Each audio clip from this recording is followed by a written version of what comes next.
ọpẹ́ o ọwọ́ ti tẹ ọ̀kan lára àwọn tó yìnbọn pa ọba Alaye ní Kwara.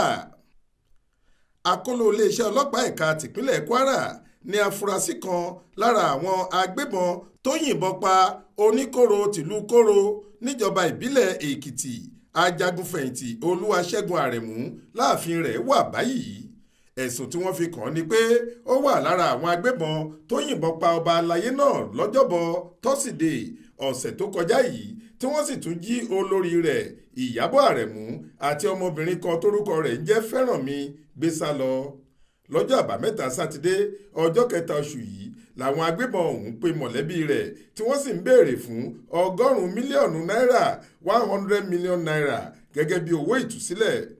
Nígbà tó ń fìdí ìṣẹ̀lẹ̀ náà múlẹ̀ fáwọn oníròyìn, alága fúnṣọ́ TIC chairman níjọba ìbílẹ̀ Èkìtì ọ̀gbẹ́ni Káyọ̀dé Báyọ̀dé sọ pé lóòótọ́ lọ́wọ́ ti tẹ ọ̀kan lára àwọn agbébọn náà nílùú Ẹ̀rùkù níjọba ìbílẹ̀ Èkìtì tó sì ti ń ran àwọn ọlọ́pàá lọ́wọ́ lórí ìwádìí wọn.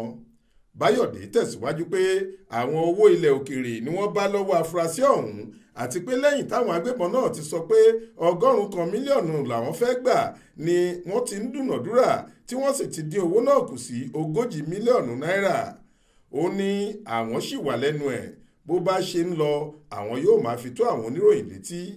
Alukoro iléeṣẹ́ ọlọ́pàá ní Kwara DSP Èjìrẹ́ Adéyẹmí Adétóhùn ní tiẹ̀ sọ pé àwọn kò tí ì mú ẹnì kankan lórí ìṣẹ̀lẹ̀ náà. Tẹ́ ò bá gbàgbé, ní nǹkan bíi aago 9 alẹ́ ọjọ́bọ̀ tọ́sídẹ̀ẹ́ ọ̀sẹ̀ tó kọjá yìí ní ìṣẹ̀lẹ̀ burúkú ọ̀hún wáyé nígbà tí afurasí náà àtàwọn ẹrú ikú yòókù rẹ̀ táwọn ọlọ́pàá sì ń wá yabo ìlú Kóró níjọba ìbílẹ̀ Èkìtì tí wọ́n sì gba ààfin kábíyèsí lọ tààrà. Wọ́n bẹ̀rẹ̀ sí rọ̀jò ìbọn. Lásìkò náà ni wọ́n yìnbọn pa ọba Alaye yìí, wọ́n sì jí olórí rẹ̀ àti ọmọbìnrin kan sá lọ. Ibrahim Alágúnmu ló ṣàkójọ ìròyìn yìí fún iléeṣẹ́ tẹlifíṣàn Aláròye online. Faith Adébọ́lá ló kà á sétí ìgbọ́ yín.